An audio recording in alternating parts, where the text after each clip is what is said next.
Have you ever wondered why everyone and their grandmother keeps telling you that meditation is the solution to all your life problems? I have. In fact, it's everywhere. In news channels, in YouTube clips, random advice from elders. But have you ever wondered why? Why exactly is meditation supposed to be so good for you? I mean, meditation is just sitting in one place and thinking about nothing, really. It's always a bit uncomfortable. The ankles hurt. It always feels like a struggle to keep your back straight, and the mind wanders a lot. Just for a second or two, it starts to feel calm and soothing, but then the back starts aching again and you're back to square one. If this experience resonates with you, then you're in the right place.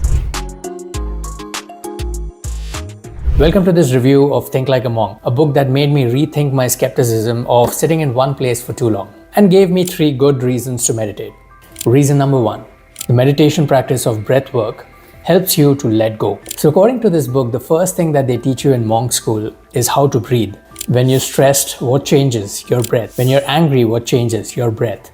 We experience every emotion in life with a change of breath. So in some ways, you can say our breath is like a regulator for our emotions. Your mind wanders during meditation, right? Well, according to this book, this is normal and expected.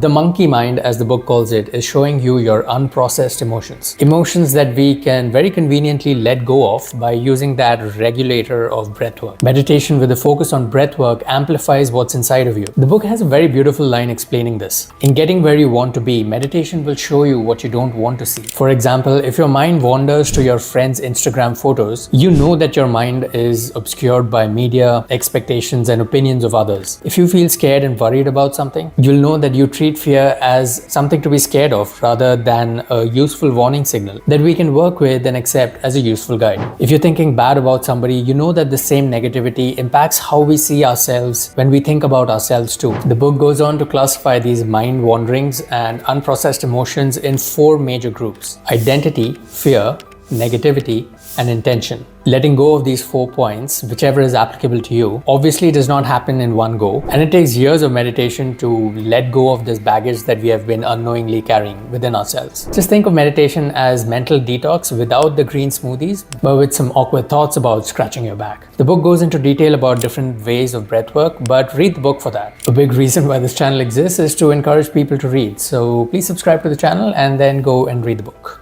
This brings me to the second reason to meditate. Meditation with visualization can help us grow. Have you ever been told that you can achieve anything if you just imagine it? Well, it turns out that it's not just some motivational speech that your parents gave you. The basic idea mentioned in this book is that visualization activates the same brain network that's actually utilized in doing the task. If you can envision your hopes and dreams for the future, you can process those feelings before they actually happen, thus strengthening you to take on newer challenges. And I'll quote the book here. Think of it this way: anything you can see in this man-made world, from this book to that weird sculpture in the park, whatever it is, existed in somebody's mind before it came to be. In order to create something, we have to imagine it, which is why the book says that visualization is really important. Whatever we build internally, we can build externally. The book goes into detail about how to find your purpose, or dharma as the book calls it, how it's your responsibility to demonstrate and defend your dharma, how establishing routines are counterintuitive in the sense that instead of being boring, they actually help to unlock creativity. I really wish I could do justice to the breadth and scope of the material in these chapters, but again, it's quite impossible to fit this entire book into a 7-minute video. So I highly recommend going through the book once. And finally, I come to the third reason to meditate, which is to connect to people around us through gratitude, relationships, and service through sound meditation. Yes, chanting. Now, before you roll your eyes, just hear me out. The simple explanation given in this book is that sound transports us. Like a simple song can invoke a strong memory or get us fired up for a workout. I always thought my playlist was just for my workouts. Who knew that it was a shortcut to gratitude as well? The book talks of ancient texts that go into detail about the hows and whys of chanting, suggesting that the repetition of sound purifies us, and even throws in a quote from Nikola Tesla for good measure, because nothing says spiritual enlightenment like a dash of science. The book ties back this concept of